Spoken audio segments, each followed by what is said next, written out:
We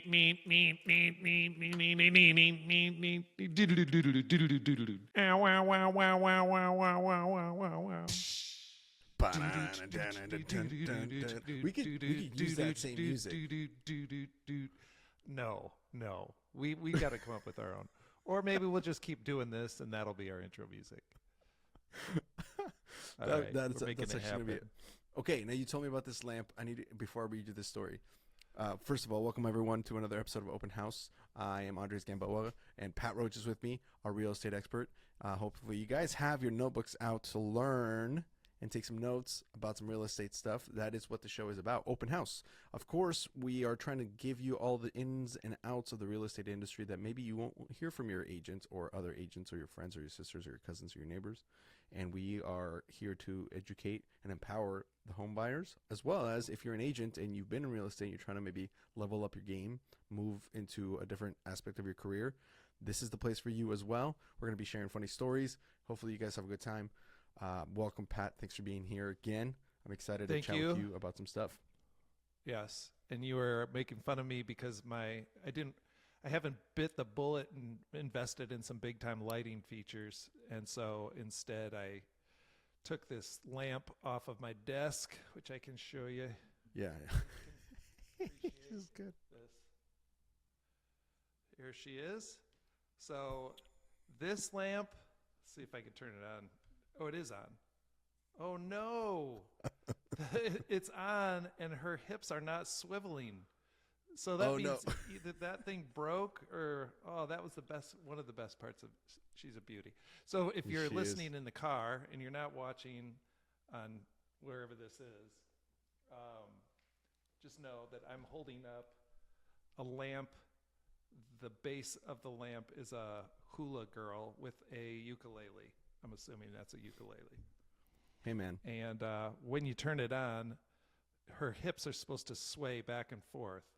And I don't know why that's not happening, but that's really sad. But that's the lighting that I'm going with.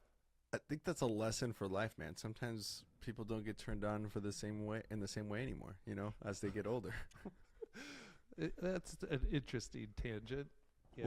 We'll clip that. I don't know if that joke will make the final cut of the episode. They're like, what is this show about? It's Open House, man. Okay. It's Open House. Anything's on the table. Anything's on the table, including your house. Yes. Right. Okay, so I have a story to read to you for crazy real estate stories. I just literally went on Reddit and picked out crazy real estate story. And if it triggers a memory for you, so what we'll do for people listening, you can skip like the first 5 minutes of this if you don't want to hear playful banter and funny stories, and just get straight into the meat and potatoes of what we're going to talk about today. But if you do want to listen to some funny stories, we'll open most episodes with something interesting, something fun. The first 5-7 minutes, so stick around for that. Otherwise, like I said, you can fast forward to when we actually dive into it. But Pat, let me know if something comes into mind with this kind of story. So this person says, and this is from Reddit user billionaire status 17. Oh, whoa! You think he's a billionaire already? Or maybe he's got 17 billion. maybe he's 17 years old. Maybe there's 17 billionaires statuses, and he was the 17th one. He couldn't be the first. He's got time to put stuff on Reddit. Yeah. All right. Yeah. It's definitely not a real estate agent if they're a billionaire. So for sure, you can make a few. There's a few things we can figure out. All right, here we go. So I'm driving my investor clients to show a rough property in your typical rough area. By the way, he spelled rough R-U-F-F. So grain of salt here. We were down the street from the property and pulled up and hit and run, which it looked like the car had been stolen. An officer was running down the street with a gun in his hand, trying to find a guy, but we couldn't find and see anyone in sight. We cautiously drove past the officer. He also spelled past P-I-S-S-E-D, which I think is past P-I-S-T. So maybe he misspelled billionaire. And you're an ESL, and you know that. Yeah, maybe you meant to spell millionaire and accidentally dropped the B. Okay. They drove past the officer and continued down the road to show the property. As we continued down the street, we noticed a guy bolting through the people's yards away from where the scene was, pretty far away from where we saw the cop. My client suggested to slow down so we can get a clear description of him. He spelled it disruption of him and wanted me to follow him. I slowed down, but didn't fall for our safety. We turned the corner to where the property was and started to dial 911. As I turn into the driveway and park, I see the guy run across the street and come towards us. I quickly reversed out and drove away. We quickly drove back to the scene where the cop was. Oh, he's a narc. We waved him down, quickly explained what we were doing. He's a narc. He's a billionaire narc. What a jerk. We were if my billionaire Pablo friend ever taught me anything, don't you rat. I'm kidding. This is a total joke. We were where we were doing, and when we saw him, he got into his car and we sped to where we saw him last. He wasn't there and wasn't in sight, so the cop continued down the street and tried to find him. We were left by the property that I was supposed to show. I looked at my clients, knowing that people were already breaking into the property, and we all agreed to pass. Good choice.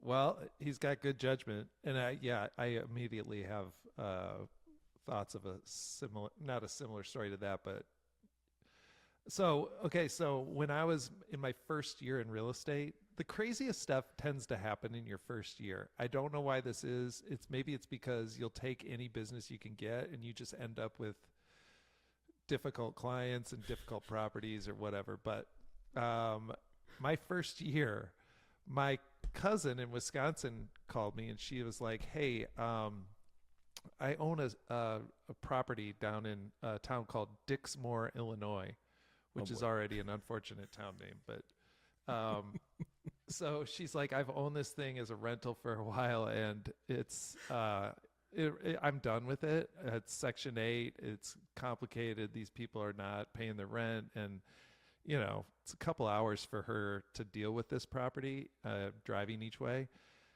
So Dixmoore is about 45 minutes from me, but I was like, might as well take it. Let's see what happens. So I drive there. The town is gross. I mean, it's really, sorry if you're listening in Dixmoore, but look out your window. I think you'll agree. Oh, so I go to this property and think about this. Now, it was 2007, okay, or maybe, yeah, it was 2007. A 4-bedroom, 2-bath, 2-story house, $85,000. I mean, that tells the whole thing. 3-bath. No, 4-bedroom, 2-bath, 2-story home, with a decent lot. So anyway, I'm like, oh boy, 85,000. Side note, when I sold that thing to this young couple buying their first house, they did not do a home inspection. And I'm telling you, if you went into the bathroom upstairs, you could see through the floor to the first level. And these guys were not investors buying it. They were a young couple getting their first house, and the agent did not have them do a home inspection. And I was baffled. I'm thinking, this is like malpractice, the fact that she's not having them do a home inspection. And I even told my attorney, I'm like, hey, do I owe it to these buyers? I mean, they're a young couple. Do I owe them? He's like, you don't say anything. He's like, she probably knows that people don't pay for home inspections in that neighborhood because they will never buy the homes if they do an inspection. Yeah, so it would never pass. He's like, that's her problem. Yeah, I mean, well, you get a home inspector report with all these things, and then you go, oh my gosh, this is going to be a nightmare. So she, ill-advised to her clients. Anyway, so I take over this listing, and I'm like, yeah, I'll sell it for you. It's a lot of driving, but I talked to the tenant, and I said, hey, look, my cousin needs to sell this. I'm the realtor. She wants to have you guys, move out. We're going to go ahead and get the house cleaned out, and then we're going to put it on the market. So this goes on and on for weeks and weeks and weeks. They're just slow because she can't figure out where she's going to move into. And I'm like, well, I'm sorry, but your lease is up, so you don't have any right to stay in the property. And so I was like, I'll tell you what, it's going to be this date is the last date, and then it has to happen. So I go down to the house on that day, and she's not ready. She's got a ton of trash in the front yard, like a mountain of trash. And I'm thinking, who's going to deal with that, And I'm like the guy who has to basically evict them. So I go up to the house and I'm like, hey, today's the day. And she's just, like, I can't do it. I can't do it. I can't leave, and all this stuff. And I'm like, well, it has to happen. I'm like, look, why don't we do this? Like, you're going to have to leave. I went and got some cash. And then I went by the police station also.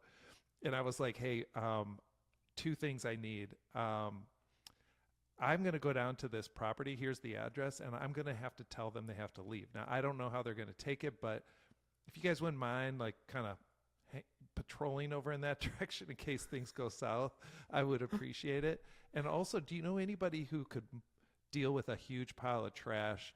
And one of the guys in the police station was like, I got a backhoe. I'll go get it. And I was like, $100 work for you? And he's like, sure. So I paid him $100. I had another $100 cash that I got because I knew I was probably going to need it for the tenant.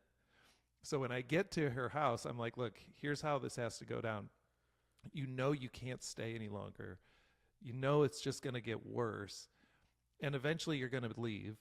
So how about this? I'll give you $100. And I pull the cash out of my pocket so she can see the actual money. I'm like, I will give you $100 if you will give me the keys to the house. And then you will just walk out. And all of a sudden, from behind her comes one of the largest women I have ever seen. And she had, I guess, invited some aunties over to kind of support her in this moment. And this woman came out red hot. And I was scared. I'm telling you, I was scared. I'm like, she is going to bust me up.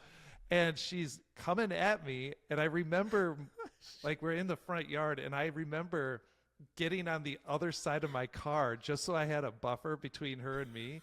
And she's screaming at me and yelling. And I just kept holding up the cash. And I'm like, look, it's today for 100 or this goes away. And then you just have to leave anyway eventually.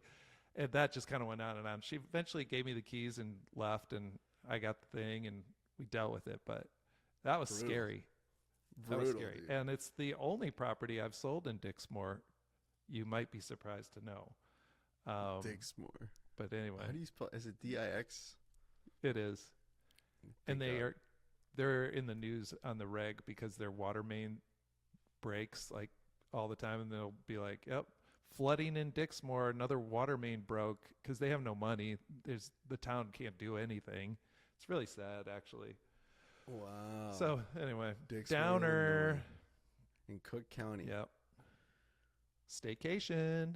South suburb of Chicago. This is like the kind of place you see on Shameless. Shameless? You ever seen the show Shameless? Oh, you're a Chicago native. You never seen Shameless, dude? I feel like I have. What is it? It's like a family, and they're all poor. It's like, did you ever see Succession? Yeah. It's like that show, but instead of they all have a ton of money, reversed. They have no money. Okay. I'll check it out. It is so good. It's like a comedy, but it's dark. It's like heavy. And they live in the South. They live in South Chicago. It's set in South Chicago, and they're like, it's not good. Taco Bell. Speaking of not good. No, I was telling Andres I had the guiltiest of all guilty pleasures. I was out showing houses this morning, and I was like, man, I'm dying to eat, and I really need to treat myself. And so I went to Taco Bell and had the grilled cheese burrito, and it's amazing. And I think enough calories for a whole day. Dude, it's so greasy. Like, you have to load up on napkins because when you pick it up, your hand is covered in shine. It's like, and I had the shiniest face. Like, I'm driving in the car. It was so disgusting, but man, was that good. That's gross, man. You feel like you did something bad to yourself afterwards, but physically and mentally and emotionally. Yeah. Wait, did you get it on the way to see the clients or on your way home? No, way home. You did it on your way home. When you were headed home where there is food and bananas and stuff, you were like, nah. I know. I had a fruit smoothie for breakfast, and I was like, I need some balance. No, the reality is I need to treat myself because I had a killer paddle game last night. Of course, as you know, I've been away for a month in Palm Springs. And so this is my first week back because I'm in a league and I basically had to leave the team for a month and they were not happy about that. But first game back, won it in a third set tie break. Unbelievable. Ding, ding, ding, ding. Unbelievable. I play soccer. That's what I do. It's a great town for soccer in Portland. Everybody knows about soccer. Yeah. Nobody cares about that. I will tell you one cool thing, and then we can jump in because you just made me think of what I want to talk about if you're okay with it. But I do play with a guy who used to play for the Timbers. He's like a professional player. And dude, Timbers is a MLS team? Yeah, it's the MLS team in Portland. And he played for them, like started for them. And then he comes and plays in our Sunday league. Oh, dude. You could tell he's like in second gear the whole time. You're like, if this guy wanted to, he would demolish all of us and take over. But he just came in to do a couple touches and go home. Hey, see if you can get him to be your assistant coach. He already coaches. He already coaches. Oh, he does. He already coaches, yeah. But anyway, so this made me think of, because I'm like, that's the kind of agent you want, the one that goes and celebrates with Taco Bell. Yeah, that's true. After how to pick an agent. How do you celebrate your victories? Yeah, and we were on that. Do you mind if we talk about that? That jump into some of that stuff, because I thought we were on it from episode 0. So whatever episode this ends up being order wise, we'll just link it to that other. Just episode. Know we were talking about this before. Yeah. So that's actually a great question. So let's jump into that now that we've done some fun stories. By the way, hilarious. I will that big lady. We'll reference that later on. Yeah. We should give her a name so that way she's like, let's see, Agatha, Attila. Attila, yeah. Attila. When you get into an Attila. Oh. That's gonna be a running joke. I mean, I've never really thought like of a woman having the upper hand strength and the ability to beat a man. Yeah. Until I met Attila, and I'm like, she could easily beat me up. Yeah. I understand what you're saying. Like just the physicality. We both have daughters. That's something that when you have a daughter, you're like, oh man, I hope that she never has to like test her strength against a guy for whatever reason.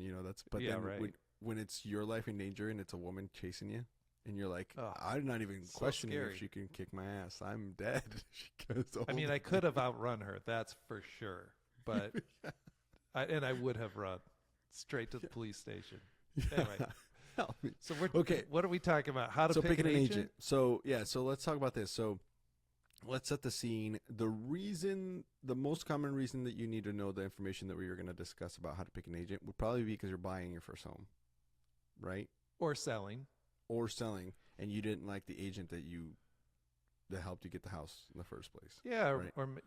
There's a lot of reasons you might not want to use that person if they didn't do a great job or they're retired. Think about this, Andres. 86% of agents who get a real estate license will be out of the business within 18 months. Now, that's a stat that I heard a number of years ago, so I don't know if that's like 2024 stat or not, but that's an important thing to remember about the real estate industry is sometimes people get a real estate license and it's your sister or whatever, and all of a sudden you're like, well, we were going to buy a house, I guess we can work with sister, and sister isn't doing it 2 years later, so you got to find a new agent. So that's a big thing. So this is from Google, which of course is the most credible source you can ever find. I trust Google. Most people do. Like if you're looking up what song it is and it tells you it's Bono, you're gonna be like, yeah, that's probably right. Why would now before you read this stat, is this gonna make me really look like I don't know what I'm talking about? No, that's pretty good. You were spot on. The retention, again, this is a quick search. This person says 87% of agents fall within the first 5 years. It's the retention rate's failure rate. According to them, this is another one, big.blog.tomfair.com. 75% of real estate agents fail within the first year, and 87% fail within the first 5. Yeah. This one on Reddit, around 90% of residential agents quit within 5 years. My guess is it's going to be way higher. Haven't seen any solid data for commercial real estate agents, but it's close to 99% for commercial real estate. Wow, it's even crazier. Wow. So the point is, it's high. So who knows how accurate those are? And even the number I gave you, I don't even know if that's accurate, but it's a lot. Well, it doesn't seem like it's all of a sudden going to be like 15%. Like, it's regardless, Right. Anything above 50% means that one of the two people who got a real estate license will quit. So the person who helped you buy your house may not be doing it later, and you got to find a new agent.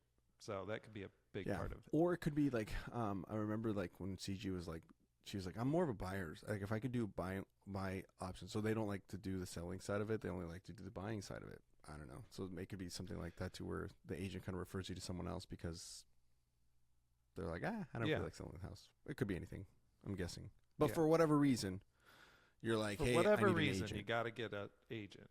So if you know what you know now, right? Knowing what you know now, but you for some reason can't buy a house, or you can't be allowed to do this. What would you look for, knowing what you know now? What are the do's and don'ts? Sure. What are some? Maybe let's start with like the big picture view, and then kind of hone in on some of the smaller details first. So like generally, let's start at the top. Yeah. Okay, and a lot of this actually went into how I decided to build my business. Because I think really the way you want to look at this whole question, first of all, how do most people choose their agent? Okay, because I think that's a really important thing to understand. If you're going to build a business around this, you kind of want to shape your business in the way that people are going to find you. So I'll tell you a couple of methods that I did not want to do, although you could. So for example, there are agents who build thriving businesses by paying Zillow for leads. Okay. Or you could even say, a lot of the websites have realtor programs where they're like, hey, homes.com is another new one. And basically they'll say, hey, realtors. And I used to get these calls all the time. Pay us this much money and we will make you the number one agent who pops up on that website whenever somebody's searching in, 60137. Whenever they're looking there, if you pay us this much, you're the agent that's going to show up by every listing. And what some people do when they're out, watching or, clicking through Zillow at 2 a.m. and they'll see this house and they're like, oh my gosh. Now, is that person, they're like, oh, I would love to see that house. Maybe they're kind of interested in real estate. Maybe they're not interested in real estate at all. They just were like, I'd like to see that house. Click. And that click does not go to the listing agent of that property where they think, well, I don't need to bother my agent. I don't even have an agent because I'm not even that serious. I just want to see the house. I'll click it here and meet the agent and they'll show it to me and then I'll just be satisfied. Whatever. But there's a lot of people who will click on that button thinking they're going to get the listing agent when really those leads go to whoever's paying for those leads in that zip code. And you can build a business off of that. That is not the way I do it.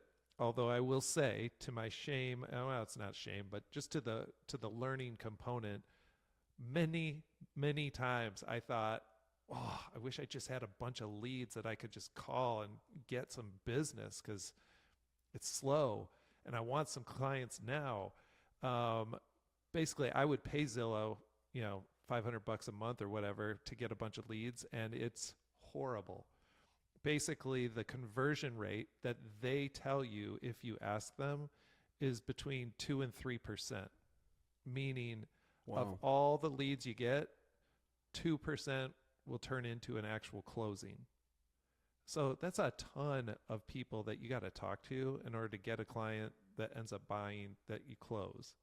Okay. Wow. So, and I would say this, I'd say that's a really bad way to choose an agent. You can go online and read agent reviews and things like that, but you don't have to pick that person just off of their reviews. I think we all know, most people will solicit reviews from people that really appreciated them and not solicit them from the people who were disappointed. So whatever. Yeah. So some people will choose an agent that way. I think that's a bad idea. Some people will, be grocery shopping, look down at their cart and realize that a realtor's paying for advertising on the place where the baby sits. And it's like, okay, that's just because you found a realtor with a phone number doesn't mean that's a good choice. And then, park benches, direct mail. Realtors love to do direct mail. Look at what I just sold in your neighborhood, and things like that. Right. Those are all ways. But the number one way that people actually choose a realtor is from a friend's recommendation. So if one of your friends, your sister, wasn't it? Who told you about HC? What's her name? CG. CJ? It was my CG. Physical therapist. CG, Physical therapist, that's right. Or your chiropractor guy. Yeah. Yeah, my sister-in-law, though, also sells, but she's in Washington, so she couldn't help us out here in Oregon. Dodged a bullet there. So, anyway, I don't know your sister, but it happens. So Love you're you, okay. Angie. So, hey, Angie. She's like, I'm done with this podcast. She says I turned this shit off. So the chiropractor refers you. So, okay, so we're getting off topic. All right, the deal is this.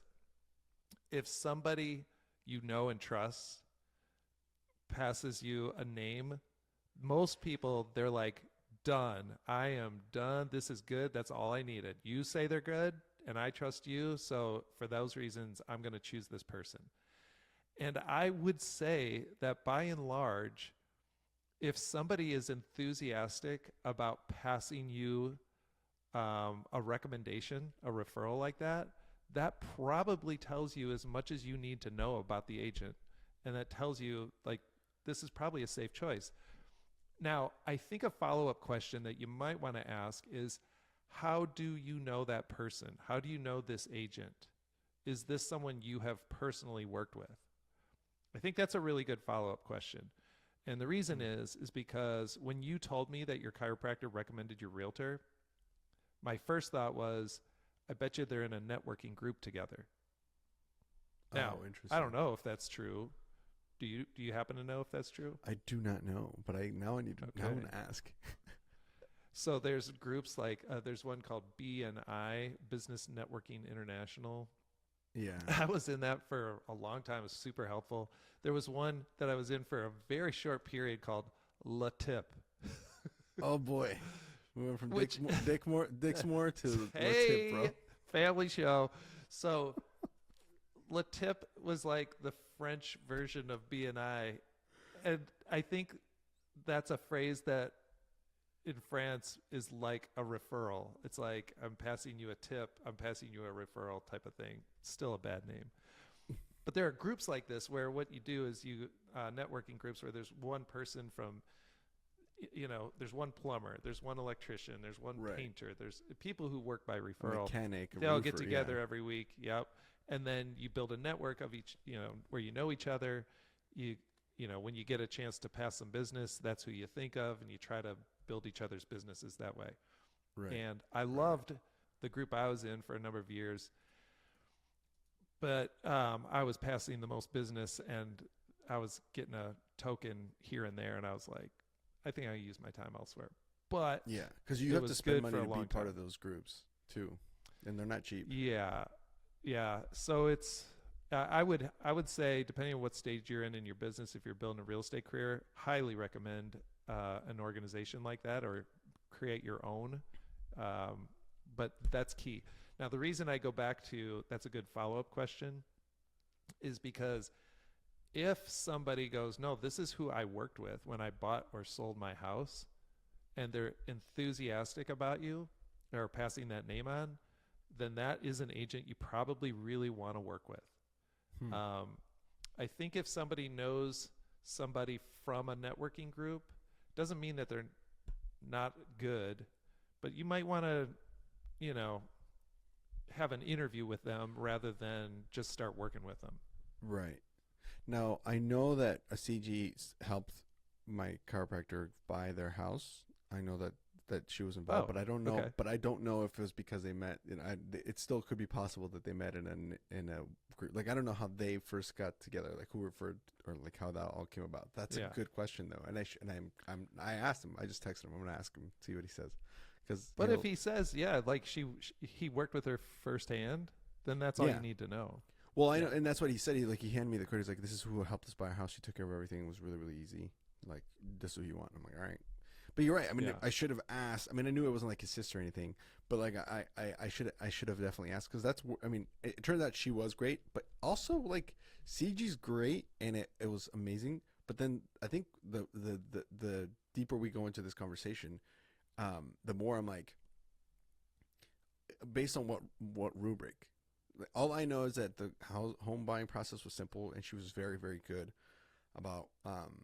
She was very professional, but she was very good about explaining to us like, hey, here's why you, like, here's why I wouldn't do this, and here's why I would do this, without it being like there are certain things that we found out that she couldn't say, which is really funny. Like I don't know if this is like all over the country or if it's just in Oregon, but like we were Okay. like, is this like a bad neighborhood? And she's like, I can't say one way or the other whether this is a good or bad neighborhood, like legally. That's And I was like, that's good.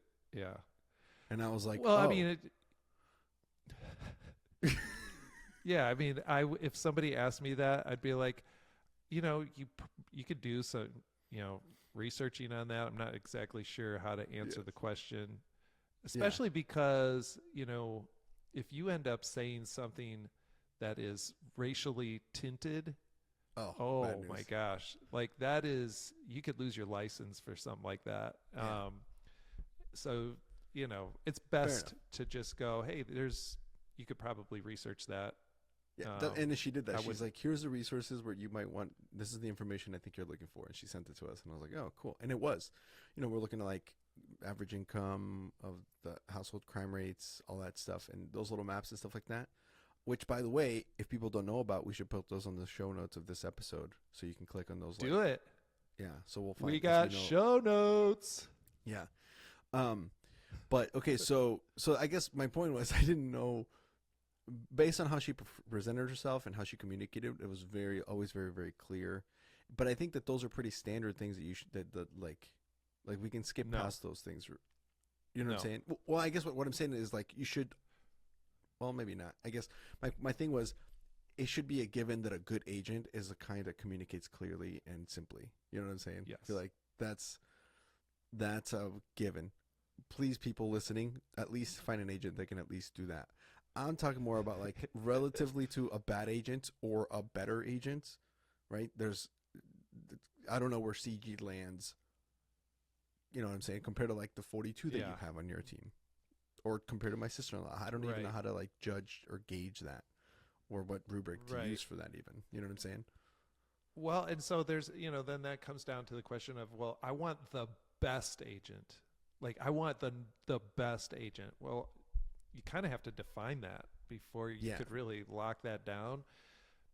Because do you mean the person who sells the most?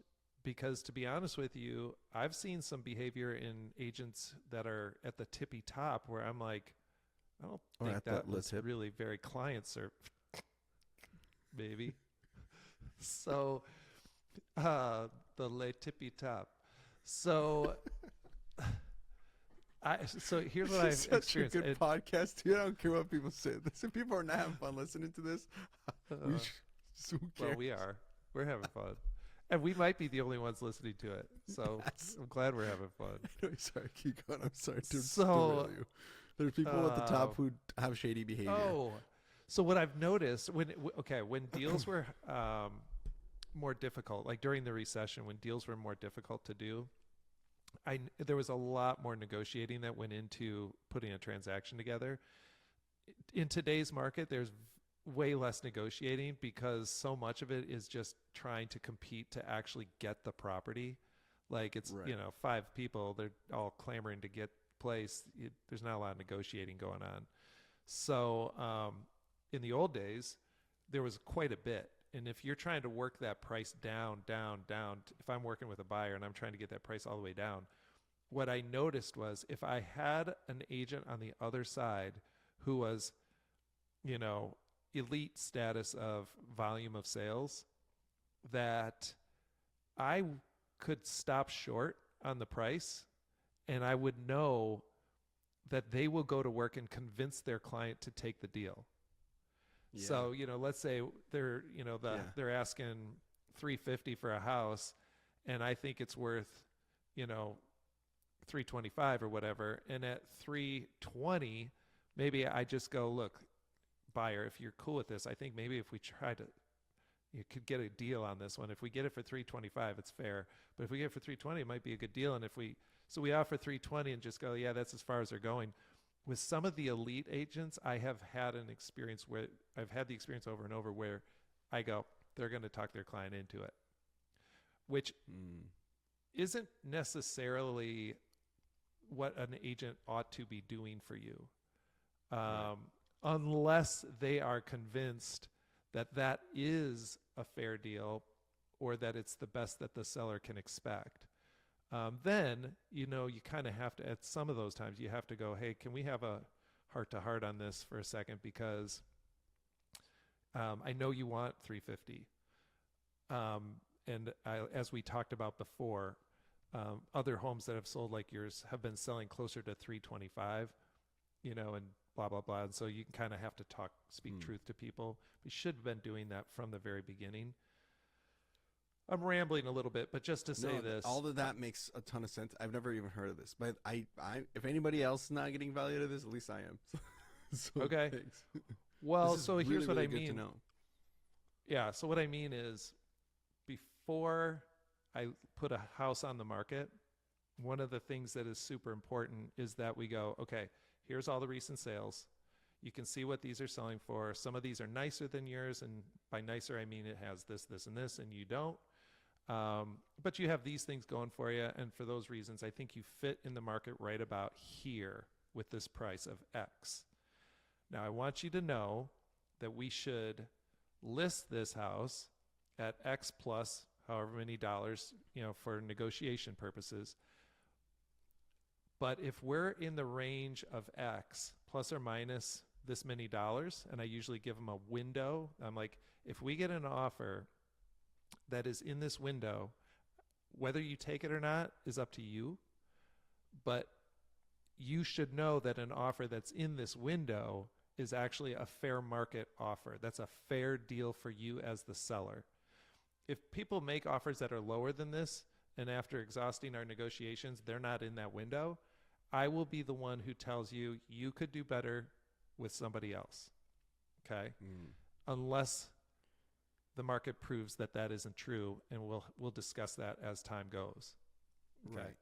Now, I'm setting up all the proper expectations to go, here's what a success looks like.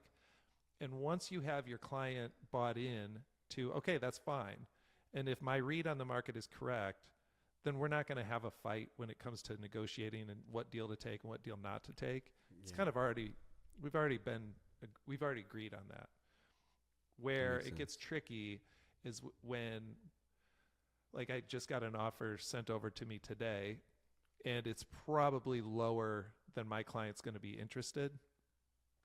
But I know that house in a hot market, his house has been on the market since October. So that's, not a good sign, which means the thing probably is priced a little too high.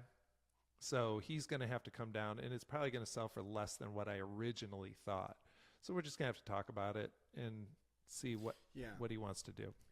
And that's tough to determine, which, I mean, man, look how many different branches of topics we can talk about episodes-wise. Like, hey, how do, like, political elections affect real estate markets? How do you determine on your end, like, specifically from a selling standpoint, how do you like navigate how to choose the price accordingly? Like, we could do a whole episodes on that. But okay, so let me back up and organize some of these thoughts. So from a selling standpoint, that's great advice as far as, like, that's how you pick an agent. But to put it back to the main topic for how you pick an agent, a lot of this is pick an agent who is helping you with the expectations way ahead of time instead of post, right? So you don't want someone who, like, you don't want to, if you're having those discussions about, like, price and the range and all that stuff, after offers and stuff have been made, it's not necessarily that they're a bad agent, but there's there should have been some of that transparency earlier. So maybe like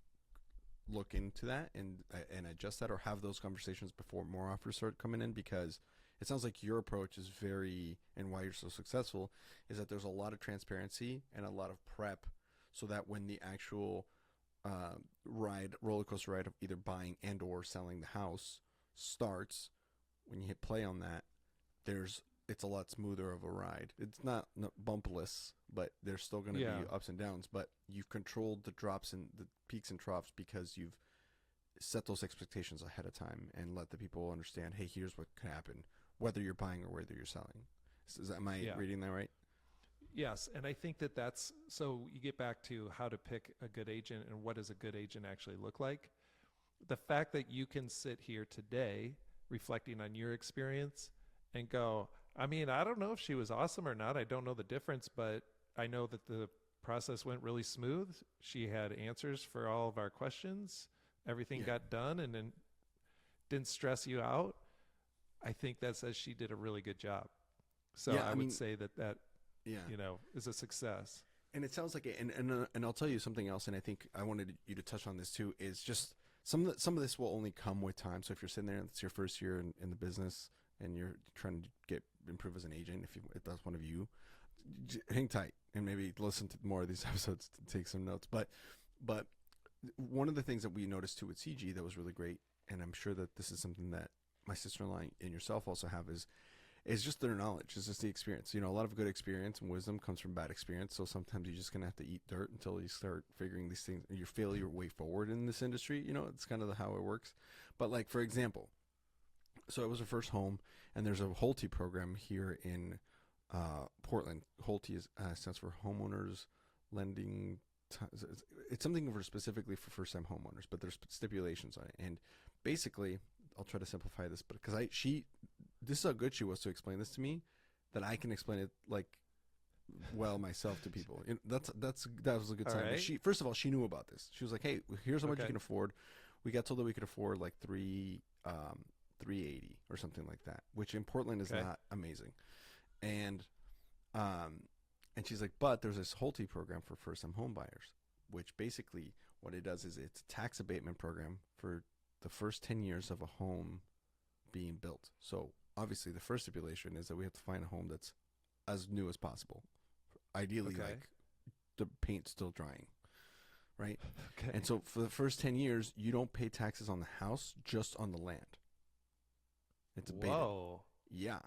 As an assistance to first-time home buyers here in Oregon, specifically in the zip codes of Portland. Another stipulation is that I had to be nearby public transportation. So we have to be within like a walking, like I think it's like half a mile walking from a bus station and or a train station. So that's checked. It's just down the street. And then what that does is those first 10 years, instead of you paying in your mortgage payments, instead of some of that going to your taxes, it goes directly towards the equity or towards the mortgage itself, the loan. So therefore you're able to afford more because some of that same payment for the first 10 years isn't going to taxes. It's going to...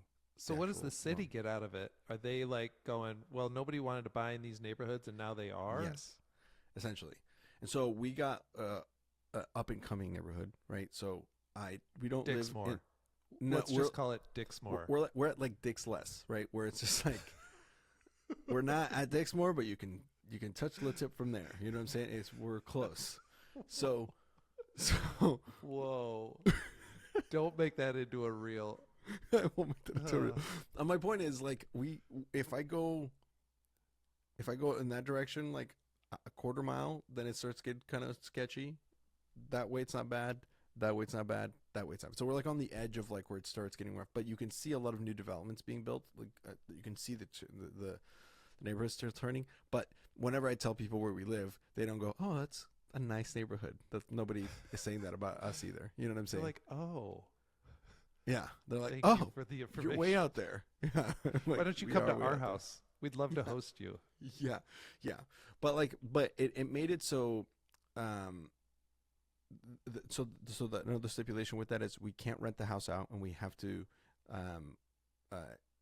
like if we were like to rent it out, then the program goes away, and then we'd have to go pay, like then we'd Right. go back to the way it normally is, and so To prevent it from being investors.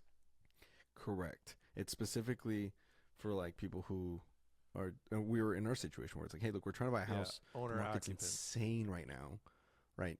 But Yeah. in 2020, we looked at what we could afford, and it was way more than this. And now, because of the interest rate changes, we can't afford as much anymore. And Portland's super expensive to live in.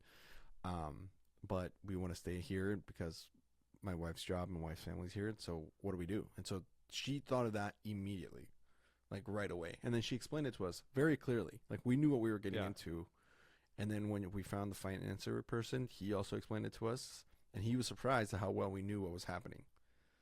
So those That's were pretty like little cool. signs like that told me, hey, I have a good agent, right? But I guess so. Yes. So I'm telling you all this story to say, like, what would you say to either people who are listening to this as buyers or sellers, or an agent, either way, or how could we explain the importance of like that technical knowledge of the aspect, and how to like test an agent for that? How to like help develop that in an agent? Because obviously, if I'm 6 months into the industry, I might not know how to explain a whole T program to one of my clients. So some of that has to come with time. But like, what are some resources? What are some things I can do? How do I like learn that as quickly as possible, both as a buyer, seller, or agent? Sure.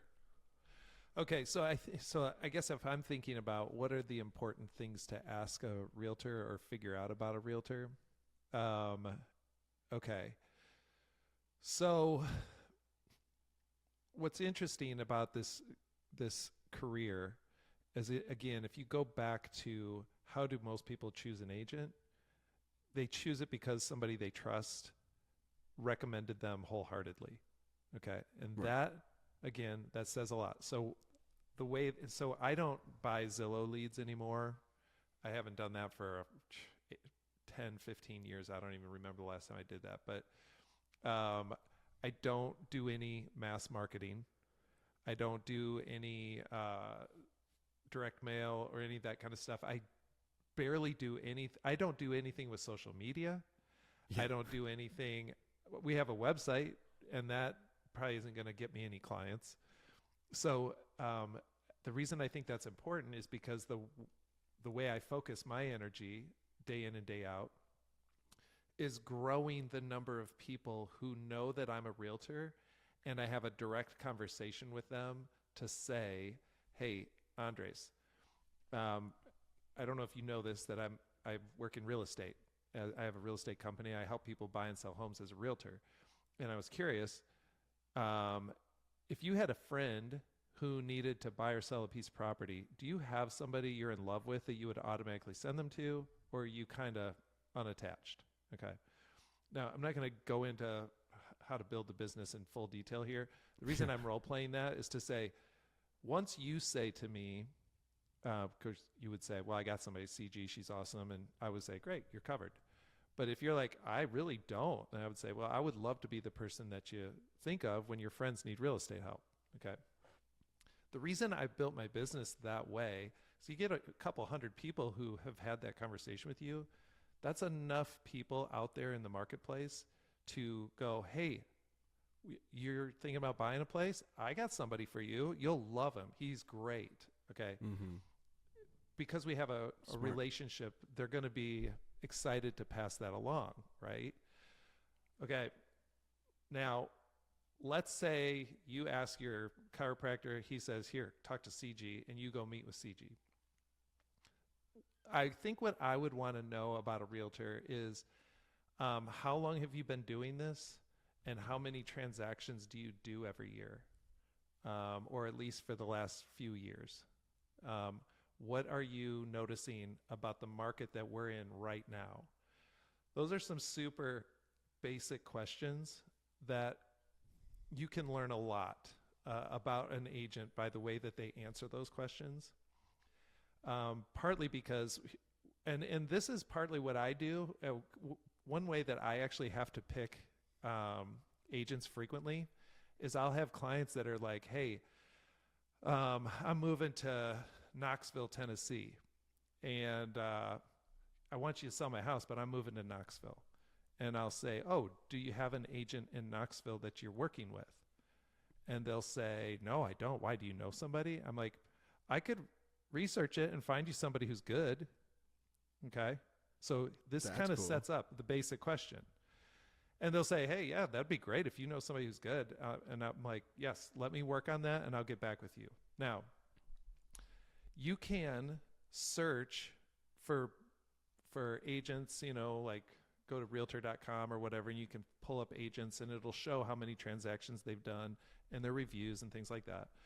What I'm looking for is first of all, I will go through my team and I'll say, hey, do any of you guys know any realtors in Knoxville? Because I need to pass some business there. And in my case, we have an office in Nashville. So I would say, hey, Phil, Annie, Stacy, any of you guys, Jonathan, do any of you guys know somebody who works in the Knoxville market? And if they've had good experience with that person, the search is over. It's done. I'm passing that person along. But if I don't, then I have to research it. What I'm doing is I want to make sure they've been in the business more than a couple of years. Okay. Mm-hmm. And I don't necessarily want the person who's done like 100 transactions a year, because when somebody's transaction count is that high, if it says something like they've done 100 transactions in the last year, the truth of the matter is one person is very unlikely to do that. What you're talking about there is somebody who's running a team of agents and they're claiming all of those transactions under one brand as the team leader, which is fine. It's a normal thing that people do. And, but when you recommend that agent because they sell so many houses, the truth is you're probably not going to be working directly with that agent. You're going to be working with one of the people on their team. And maybe that person's good and maybe they're not. But I have an opinion about people who work on teams to go, that isn't probably going to be your most dynamic, helpful agent, because if they were, why wouldn't they just be building their own business instead of working on somebody's team? Right. Now, agents who are on teams, if you're going to hate me for saying that, and I'm sorry. But when I'm picking somebody, I want to know that I'm actually picking a stud. I know. Sorry, realtor community. I want to pick somebody who's a stud, right? I want somebody who's really great at their job. And that person usually has built a reasonable business. So as the person who engages with their clients and does the actual work themselves. So when I'm looking, if I see somebody's got 100 transactions last year, I'm not going to refer that person. I'm looking for somebody who does somewhere in the range of 20 to 50 in a year would be great. Okay. I got to write these questions down. Or got to write some of this stuff down. You're going to interview some agents? No, I'm just learning. And what I'm looking for is 3. And I'll call all 3 and usually end up leaving a voicemail and saying, hey, Patrick Roach, calling from the Western Burbs of Chicago. I've got a client moving down to Knoxville.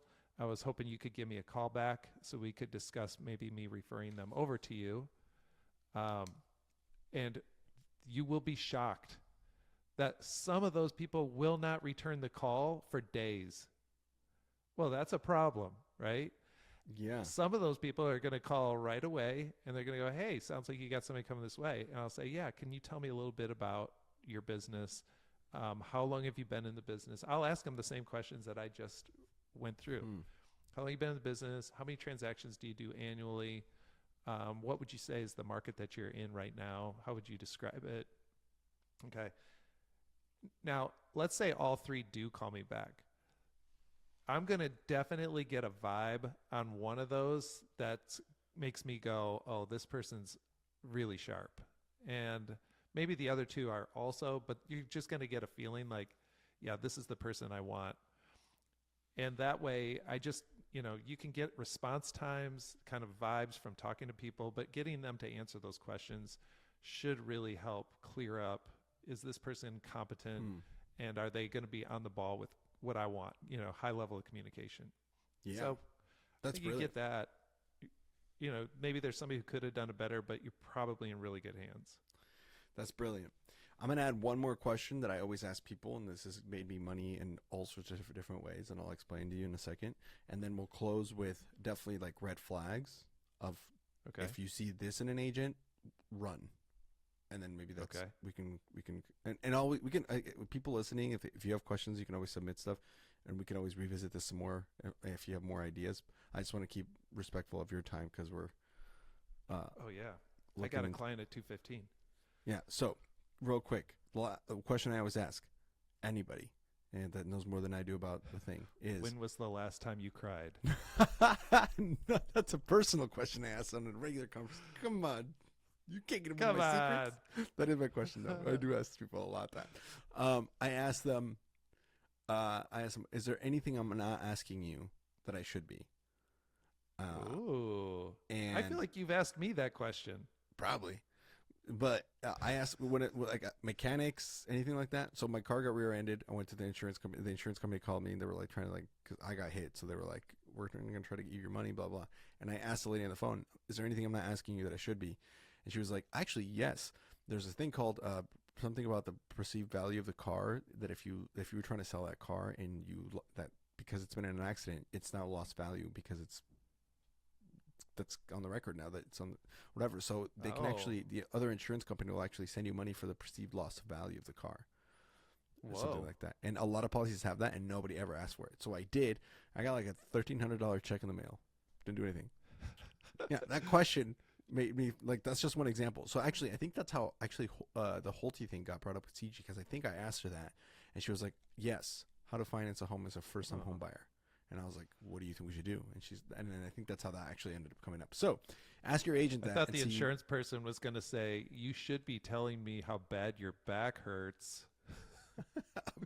how bad your back hurts and your neck from that traumatic experience of a rear-ended at 10 miles an hour. Yeah. You're like, but, wow, that's true. It does hurt all of a sudden. You know, now that you say that. Okay. That is a good question. Okay, so red flags of an agent. Maybe the first three that come to your mind of like if your agent or something, the potential agent that you're working with does these things, get going. Well, the first thing that comes to mind is if you don't enjoy talking to them, that's just not your person. And there are a lot of annoying realtors. And I have to work with a lot of them on the reg, and that's just people. It's just people. It's not because they're realtors. But I think you really have to enjoy talking to that person in order to be able to handle some of the ups and downs. So that would be one. I know that a lot of realtors are super excited about their kind of their marketing. What would we call this? Like a trademark kind of thing. You know, like my buddy Barrett had a realtor, and when he met her, she was like, well, you'll know me because I'm the one in the hat. And her thing was she always wears a hat. And like it's on her business card, and it's whatever. And I was like, and he was like, that probably should have been a clue to run away. So no bow tie, trademark bow ties, trademark weird exactly. mustaches. Like, I mean, it doesn't mean they're bad, but it's probably a warning sign. Oh, that's good to know. I never would have thought. Yeah, there you go. Let's see, what else? I mean, so much of this is just going to be based on, do you trust that the person knows what they're doing, and if you just kind of get the feeling that, oh, there's another thing. Okay. You might want to ask somebody, how many clients are you working with right now? Because sometimes, if somebody is overloaded, you got to consider it. It might be because they're awesome and you want to work with them. Or you could ask them a question. I'm just thinking about situations where agents are just so slammed that they deliver poorer service than they could have because they've just got too many people. Yeah. So, I mean, stretched out like spandex on a beach. Spandex on Attila. That's what I'm thinking. Call that back. makes sense. That's great. Yeah, okay, I don't know. If they're too busy, no, that makes sense because they're trying to juggle too many. Like that doesn't mean that they're not bad agents, but the timing might be wrong. They can't Sure. if they're on higher demand in the house you're trying to sell. That's a problem. Yep. You could also say, how do you like to communicate with your clients, and what could I expect in the way of communication? Because sometimes then you can go, if they're like, you know what, you can text me anytime you want. I might not be able to get to it right away, but you can text me in the middle of the night. I'll just get back to you as soon as I have an opening, but I'll get back to you quickly. I mean, that's a great answer. Right. If things are sensitive, we're going to talk on the phone. We're not just going to text, blah, blah, blah. You can kind of clear up some of those things based on what you want. So, Cool. and I will say this, is we're going to put a bow on this thing. If anybody who's listening to this is like, man, I actually do need a realtor, and I need help with that, email into the show. If we have an email address, that you can email into the show and say, hey, I'm looking to buy something or sell something. I'm in this area and I need an agent. I promise you, I either can find somebody highly regarded that comes from somebody in my circle or from one of our offices or whatever, or I will research it myself and connect you with that person. Wow. So you don't even have to worry about it. Service. Cool. That's service right there. Damn. Yeah. And again, I'm sure that we're, as we talk to people and as we develop this, there's probably going to be more thoughts on this. So I can't imagine this is going to be our only, how to be/find a good agent. Because, I mean, we can probably kind of revisit some of these thoughts when we visit this from the other side, from the agent side, be like, hey, what to do to be a good agent? Like, what things to do's and don'ts for the agent specifically, episodes like that. So some of this will probably be revisited. So that's a good one. But we can pull a bow on this right now. Again, I can't imagine this is the only time we'll talk about it, and people will have questions who are finally listening to this. So please send them in. For now, you can just there's a comment section on Spotify you can send us a message to. Otherwise, you can find me on Instagram. My handle's right there, and for now, we'll just use it as a communication source while we figure out the email part, because we're just trying to figure out where to gather all the people who are listening. So thanks for your patience on that. We'll have an email. Yeah, so it'll probably be on the links below, next to all the cool tools about finding crime rates and RUFF neighborhoods in your area. That's a full callback right there, dude. There you go. All right, thanks so much. The music's probably playing right now.